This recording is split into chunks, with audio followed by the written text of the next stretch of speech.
যাদের ধরো বৃহস্পতি খারাপ, যাদের হয়তো চতুর্থে বৃহস্পতি গুরু চণ্ডালিকা দোষে আক্রান্ত হয়ে আছে, তাদের ক্ষেত্রে তো পড়াশোনার রেজাল্টটা মোটেই ভালো হবে না।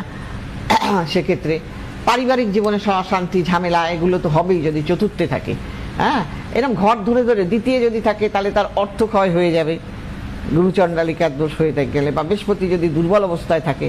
হ্যাঁ, তো এইগুলো যদি খারাপ থাকে তাহলে আমি বলতে পারি আপনি বৃহস্পতিবারে একটু কাঁচা হলুদের রস করে সাদা সুতোর মধ্যে আপনি ওইটাকে রং করে নেবেন, করে আপনি তারা মায়ের পায়ে ছুঁয়ে ওটাকে আপনি 3টে গীত দেবেন, ওং ঐং ক্লিং বৃহস্পতায় নমঃ, ওং ঐং ক্লিং বৃহস্পতায় নমঃ। বা আপনি এটাও বলতে পারেন ওং অহলা নৃসিংহ দেবায় নমঃ।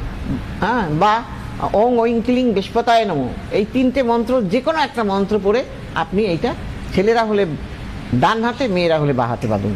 চলো, ফোন নিয়ে